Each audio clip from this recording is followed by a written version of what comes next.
This is the Roller Coaster Podcast, and I'm your host, Lucy Q. Life is a wild ride. It has twists and turns. It's scary, exciting, and downright fun. So throw your head back, arms in the air, and come along with me for the ride.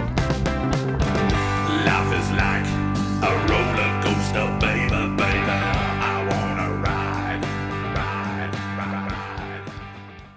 Okay, before we get started, check out nectargrowth.com. nectargrowth.com. It's free to join, but not for long. Nectar is an extension of the roller coaster.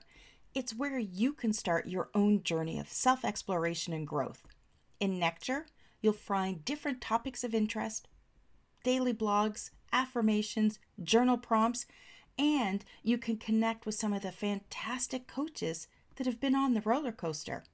Soon, we'll be adding videos, meditations, live discussions, and events. Our signature course is a journey of self-improvement, and it's valued at $397. But once you join, it's available to you at no cost.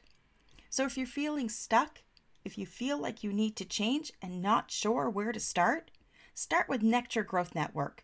Come join us. You know you're worth it. Now, let's get on with today's show.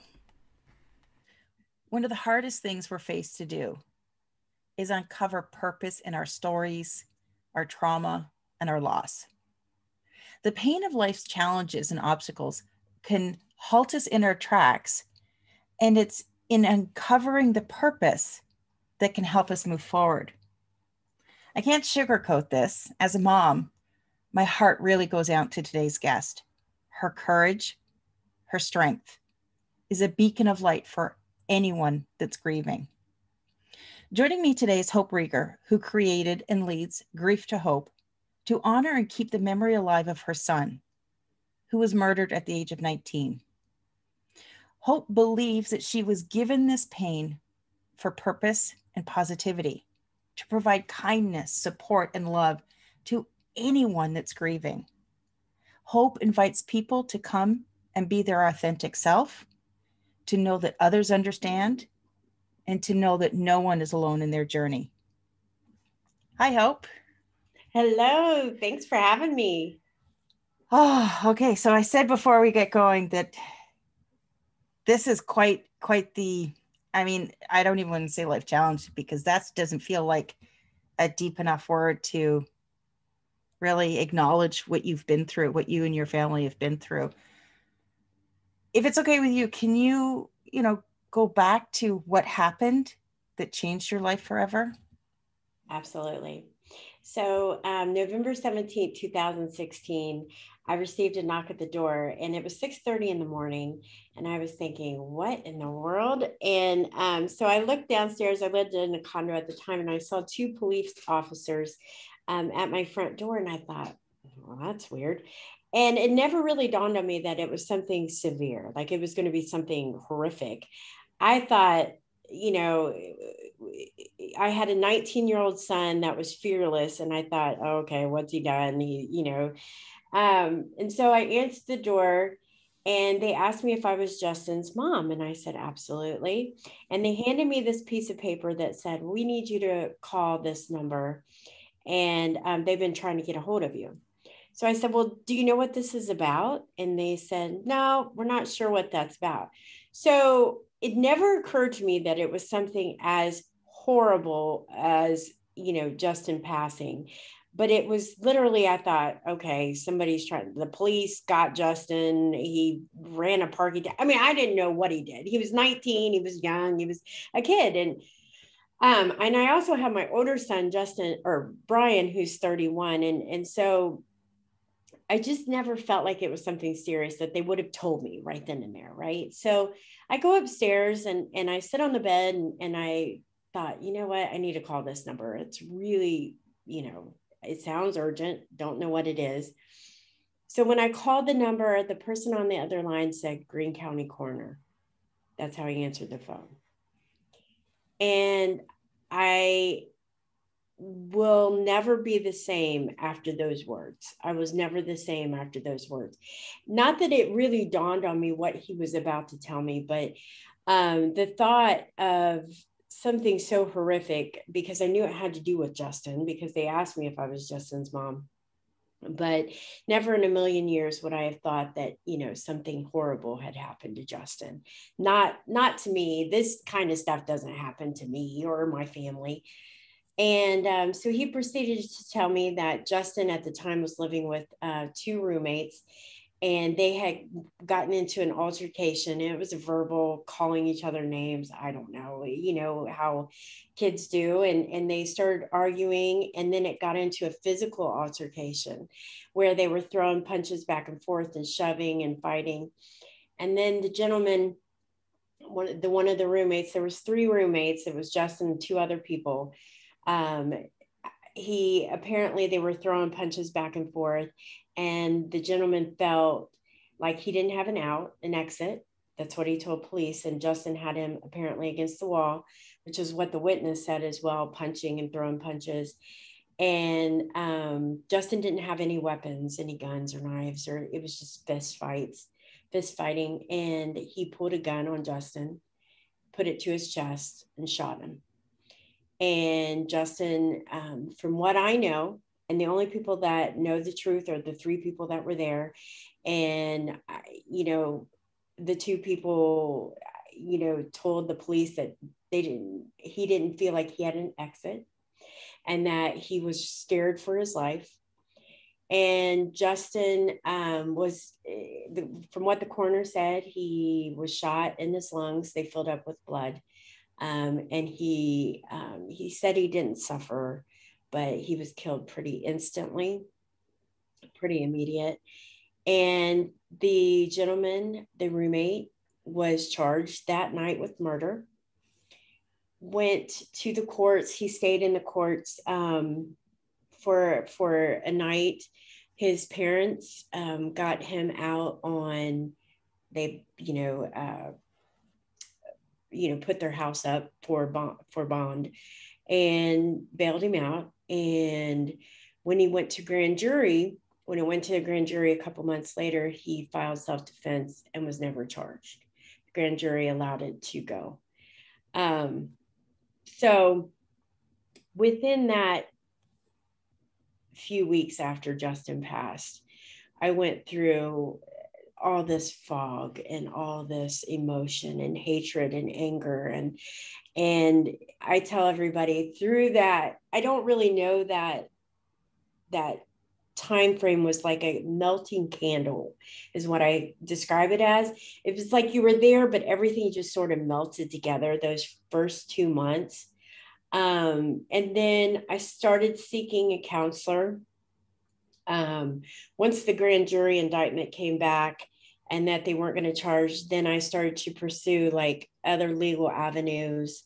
I wanted him to pay, right? And so I had a lot of anger, and the counselor and I, talked about going to a grief group. And she found me a Christian grief group that was very welcoming. And so dealing with all that emotion and that anger, and I was pissed off at God too, right? Like God took my son away. He didn't intervene. He didn't stop this. He took my son away. So when I started going through the grief group, they knew how angry I was. And as a child and growing up, we were never really a religious kind of family. I knew of God, but I didn't like practice and read and learn. And I'm still learning. But that Christian-based grief group sort of held me and said that it's okay that you're angry at God. That means you believe in God and that you believe in his path, and that, there's reasons for everything. And then it came to realize over a few months that when I was coming home from a grief group, I asked God, I said, why are you doing this? Why did you take Justin, and what's my purpose now? What is the reason why I'm here now? Because now I have this anger and hatred inside me, and I don't know what to do with it. And I'm so frustrated. And I heard the words, and I don't know where I heard the words, if it was in my head, on the radio, I don't know where I heard these words, but I heard the words, be kind, just be kind. And I said, what does that mean? Right. And so I was like, okay, I can be kind. I'm a nice person anyways, but I thought, okay, this needs to take on a different level. So one, I finally had to come to the realization after time moved on a couple months that God knew that I couldn't handle that trial and that I couldn't handle dealing with the legalities and reliving that event over and over. And that he blessed me enough that he knew I needed to direct that energy and that frustration and anger into something else. I didn't know what that something else was. He said, be kind. I was like, well, that's, oh, okay, I can do that. But so I knew that I had to take all that energy and all that anger and put it into something positive. And I didn't know what that meant besides be kind. And so I volunteered all the time at homeless shelters, and I made blankets, and I paid it forward. And I said, God, if you want me to be kind, you got to give me more money than this if I'm paying it forward, right? And one of the greatest stories is soon after I heard those words, was I was in line at Tim Hortons, and there was a person behind me. I said, okay, I'm going to pay it forward. This is my first time. There's only one window at Tim Hortons. I don't have to be stopped. I can just go on. And so I told the cashier that I wanted to pay for the guy behind me, and he told me the amount. It was minimal. And I looked up, and his name tag said Justin, which was my son. Now, you talk about crying your eyes out. When I was paying it forward, and to have my son that passed, that cashier had that name tag. I was like, okay, I got it. This is it. This is what I'm supposed to do. But God, you're going to have to give me some money, because I can't keep paying for it all the time, right? So I was really crying my eyes out and left. And I just knew from that point on that this was the path that I needed to take, was to create something positive to honor my son and not be angry and mad and negative. But I didn't know exactly what all that meant. And so over the years, I thought about writing a book and blogging, and never thought about podcasts till this year. But I thought, how am I going to, I can't keep paying it forward. I'm going to go broke. And I can't, I don't be nice and volunteer, but I knew there was something else, and I didn't know what it was. And I prayed a lot, and I just didn't know what it was. And then COVID hit last June. Well, it hit before then, but in June, I was on Zoom calls for everything, right? My work, I still work a 9-to-5 job. And I was like, wow, if I can Zoom, anybody can Zoom, because I'm not technically, savvy. So I thought about it, and I was like, that's it. I'll bring a virtual peer group together. Like I was in that Christian group, and that Christian group was a great thing for me. I have great relationships from them. It was more of an older kind of 70s, 80s Zig Ziglar kind of group, so I needed to modernize it and put it something where I didn't want it to be just Christian based, because I knew as a person that wasn't comfortable with Christianity that I didn't want scared people away from just coming because it was Christian based. But so the words came to me, and Grief to Hope, this virtual support group, was born. And that's what led to where I am today. Wow. There's so much in that. I know. There's a couple of things I wanted to go back to. Yeah. And just for anybody listening, Hope let me know before we hit record that she's talks about anything and everything. So I don't want anyone to misinterpret any part of our conversation that I'm being insensitive or unkind or anything like that. I ask questions to seek clarity and to have a better understanding, because I know there's people out there listening that are probably going through the same thing, and they're probably struggling with different elements themselves. So I just wanted to put that out there so everybody understood where we were coming from. Sure. The one thing that's puzzling me, and I'm not sure if this came out at any part, was on the night that it happened, where did he pull the gun out from? His waist. Oh, so he had it on him anyways. He had the gun on him. Justin did not. No. That's what I'm saying. That's what's kind of confusing, because why would you be carrying a gun? Yeah. If you're just sitting around your house with your friends. Correct. He had it on him at the time. Yep. Sure did. And okay. I think he was licensed to carry. I don't know how that all works. I guess, it's a bit different because you're in the US, right? Yeah. It's a bit different here. You can be licensed, but it's a whole different thing. I don't even understand it. That's Correct. Why anything sort of like this, it's always confusing for me because it's kind of a different world. Mm-hmm. We just, I'm not, sure, we have friends that own guns because they hunt or things right. like that. But just to be walking around in the cuff of your jean, that's something I'm not used to. Yeah, absolutely. It could, I'd say it's probably the norm to have it with you. Yeah. Oh, okay. I would not say, you're laying in bed. I don't know. I don't have a gun. No. I don't have a license to carry. But I think in where I live, it's pretty normal to have it on you at all times. Oh, okay. Have you ever thought about confronting him? Talking to him? So I've been asked that question. What would you say if you met up with him? One, I've never talked with him. Two, I've never talked with the witness either. And after it happened, Justin had no clothes, and I refused to go to that house. I couldn't bring myself to going there and gathering his things. And I think after the investigation took forth, one of his friends gathered his items for me because I just couldn't bring myself to do it. But I would say I forgive him. That's what I would say to him. And that's because I have to. I can't hold that anger. That's the whole thing behind forgiveness, is it's not about the other person. Right.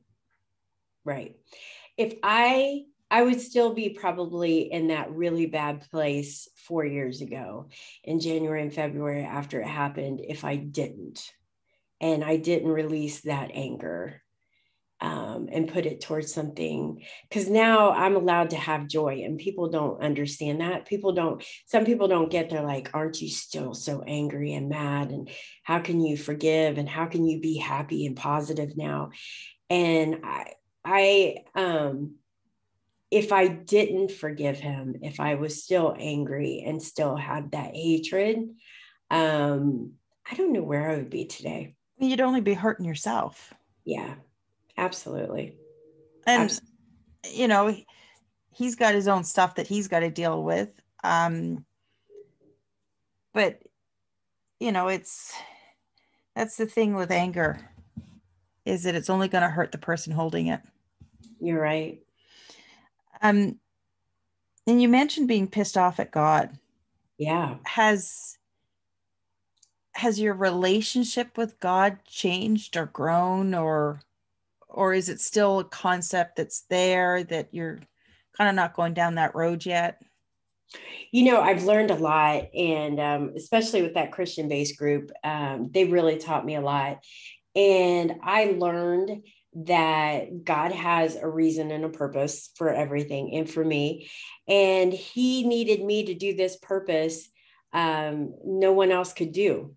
So I feel blessed that he wanted me to, or I feel like he wanted me to have this purpose and to touch so many other people, and to hopefully bring value and positivity and some kind of hope to people. Unfortunately, I had to go through that tragedy. And in the back of my mind, I wish I didn't have to go through that tragedy. But somebody said to me one time, if you had to do it all over again, would you still want to have Justin? Would you still want to have that experience? And I said, absolutely. That child gave me 19 beautiful years of laughter, smiles. He was the funniest kid ever. He was just had the biggest heart. Do I wish that circumstances changed and I didn't have to give him up at 19? Absolutely. That, of course. But would I change it? No. No. Wow. You got me. I'm You got sorry. me. You got no, don't. You got me right in the feels. You also, in that moment where you called out to God, the universe, and you asked to be shown your purpose, and you heard the words, be kind. What's really interesting is that you did exactly what we're supposed to do when we're trying to uncover our purpose. You kept trying things. You knew you had this message, be kind, but you didn't just sit there and wait for something to come with you. You had the courage to step forward and start trying things. Is it this? Is it volunteering at a homeless shelter? Is it paying it forward at Tim Hortons? You kept trying, and then it came to you. And I think that's what a lot of people miss when it comes to purpose. They think it's something that's just going to be bestowed on them. I wish. And then I think about it, just like you said, I could have went the opposite direction. I could have said, forget it. I'm not being kind. I have, and everybody would have been okay with me not being kind, right? Everybody yeah. just said they completely understand. And so that's one of the things that I try to instill, is that there was this Hope before, and she was pretty, positive and uplifting and inspiring and determined. I've always been very determined, and I always take the bad and try to create something great out of it. Right. I have my oldest son, I had at a very, very young age, and everybody said I wasn't going to make it. And I was like, I'll show you. I'm not going to be a statistic. And I knew in my heart what that hope felt like. And I lost my son, and I didn't want to lose hope, literally. And so when Justin was gone, I knew that I had to honor him in a way that was going to live his life out the way that he would have. And I needed to make sure that I was going to honor him every single day of my life, no matter what it took. And so I could have been the mean and nasty and angry, or I could have listened to what I think, believe, and I swear it was God said, be kind, and patience. You have to learn patience, right? And even with grief to hope is way bigger than me. It's way bigger than I'll ever take it. But I have to earn that.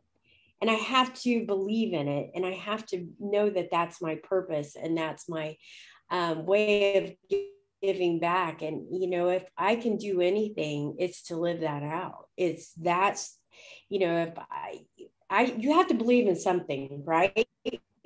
Powerful. One of the things that I find people struggle with isn't, obviously people struggle with grief, but I also find it, and myself included, we struggle to know what to do and how to behave and act and what to say around people that are grieving. Because you can quite easily say the wrong thing. I mean, you have good intentions. I remember, when my father-in-law, he died suddenly. And I remember going through the whole funeral process, and, everybody kept saying how sorry they were. And, I understood their intent, Mm-hmm. but it's, are there better words out there that we can use? Are there things that we can say and that we shouldn't say? when it comes to grief and supporting people that are in the grieving process?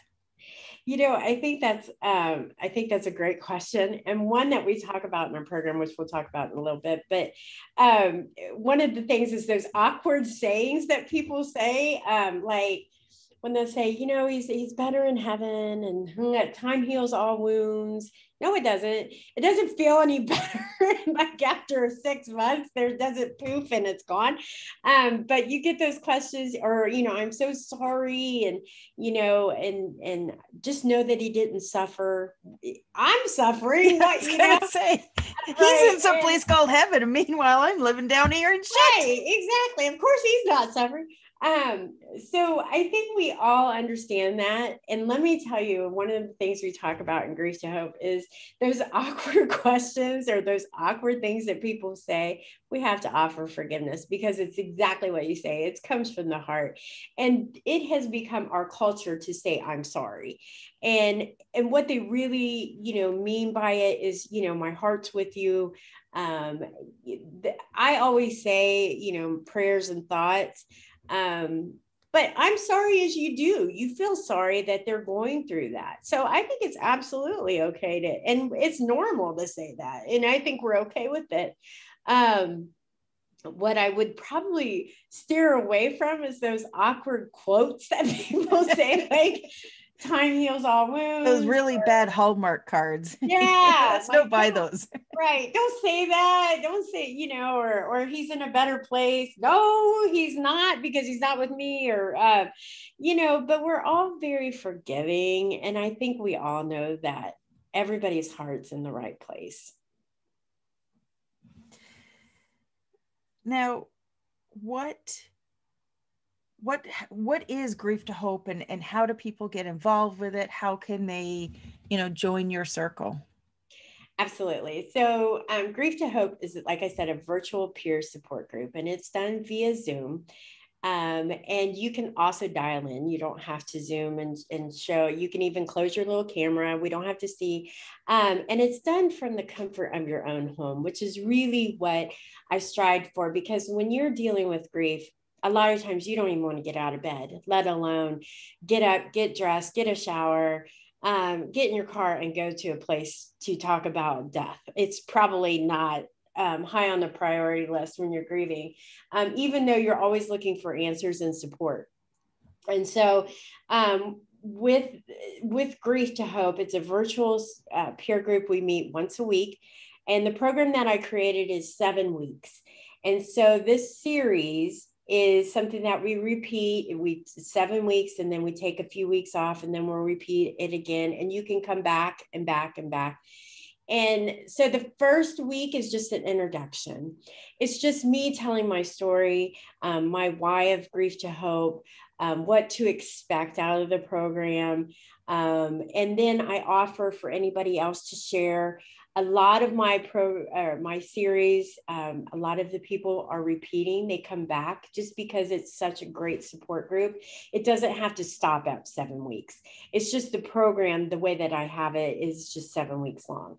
And then the first week is, like I said, is the introduction. The second through 6th week, I spell the word grief.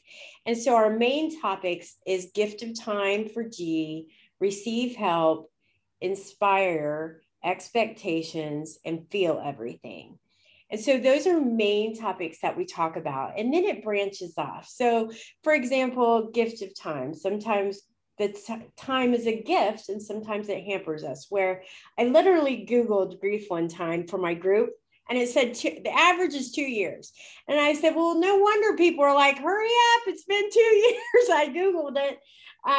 So we talk about that, and how, some people rush us, and some people don't get it when you've been great for a month, and then all of a sudden something hits you and it's sudden, or, you have those down days or anniversaries, or, things like that happen. Receive help is basically, how to ask for help, how to receive help. When people do that, hey, if you need anything, call me.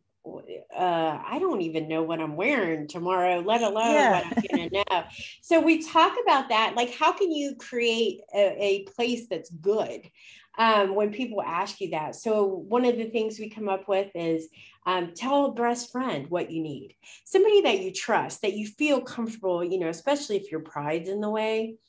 And you could say, you know what, I really need somebody to pick up my groceries, or if somebody could take the kids for a few hours so I can go to the grave and just be, or if somebody could pick up the dog from the vet, or, it could be anything. But if you find that trusted friend, and then when somebody comes to you and says, Hope, I really want to help, what can I do?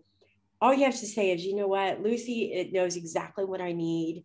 I've told her, I've given her a great list. If you want to help, she has all the information, and I'd love for you to help that way. That gets you out of the mix. But we talk about that, and then we talk about inspiration is one of the meetings, and what inspires you, what gets you out of bed. And a lot of times it's your family, and that's a great thing. Because, mothers that lose a child, they still have to go on and pack lunches and make Christmas perfect and celebrate birthdays and join family functions and have July 4th. And those are the strongest warriors on earth. And I tell that to them every time. And then expectations is all about, those awkward conversations, those awkward questions, what to expect, and what we expect from others. Just like you said, like, I don't want to hear you say you're sorry. I'm not, or time heals all wounds, but you know what? We have to be forgiving, and we have to be understanding. So we talk about that and how to handle that. And I actually had, stories of people saying, well, he's in that better place, and God's taking care of him, and and you're like, what? That doesn't even. And I've had people say, well, I never imagined you lost a son. And I don't even know what that means, but I think they meant that in a positive way. Like, probably because you're right, you've got a high energy, you're bubbly, you're right, they're going to assume that it's all doom and gloom. right. And that would be okay. I mean, and I expect that, but those conversations. And then we do feel everything. Feel everything is my favorite. It's a show and tell, right? So we get to bring pictures of our loved ones, and we talk about what we miss the most. And it's very an upbeat feeling. We get to say their name, which, as I'll tell anybody that's helping or supporting anybody that's grieving, saying their name and talking about them is the most incredible experience for us grieving. And people think it's the opposite. They don't want to bring it up. They don't want to talk about it, but we want to talk about it. Well, for the most part, I should say, not everybody, but we bring pictures and we talk about our loved ones, and we share, what we miss the most and what we love the most and what craziness they did as kids. And we just, we feel everything. And then our last session is called To Hope, thus grief to hope. And to hope, it's like, what do you want to do next? What moving forward is what we want to do, right? We want to move forward. And whatever small step that means, that's what we want to accomplish. And just that, it doesn't mean creating grief to hope or writing a book or writing a song or creating a play. It can be, Hope, I just want to go through his clothes. I want to donate his clothes, or I want to go to the grave and actually go up to the grave, not just pull up beside it, go to it. I've heard, I just want to hear a song without crying, a special song, or I want to talk about him and not cry, or, and it's just very small steps that we want to focus on. And inspiration provides so much strength in us that people can't even imagine. When you're inspired by whatever your loved one you think to honor them, that creates so much courageous strength in people. And it's really, it's beautiful. And so we take a break, and then we start it all over again. And if you want to join 1, 2, 3 meetings, or just come at the end or come at the beginning and not say anything, we're just an authentic, no judgment zone. And in that, we don't have levels of severity. Like, we don't I try to make sure everybody understands that we have a level of respect where if your grief is grandma passing away at 85, she's had a great life, but it's still affecting you. It's still grief. That is no different than what I'm going through, or cancer of a spouse, or health, or anything. There's different types of experience of grief, but there's no different levels. It's all grief, and we're all experiencing it. So that's the program. That's your last comment there about, does it make a difference who we lost? We're all experiencing grief. And I think that's very important to acknowledge. How do people get in touch with you, connect with you, and learn more about Grief to Hope? Absolutely. So I have a website. It's www.grief2hopesupport.com. And then I'm on Facebook under Hope Reger, and Grief to Hope's on Facebook. We're also on LinkedIn, Hope Reger and Grief to Hope. And then Instagram, which I'm really bad at technology-wise. I'm old. I don't know. I try it. I'm on there. That's all I can say. I'm on there. It's all good. It's all good. They change the algorithm so quickly. I can't figure it out half the time. I don't know. I don't even know. Oh, Hope, thank you so much for joining me today, and for sharing your story, and for sharing Justin with us today. I appreciate you. Thanks for having me.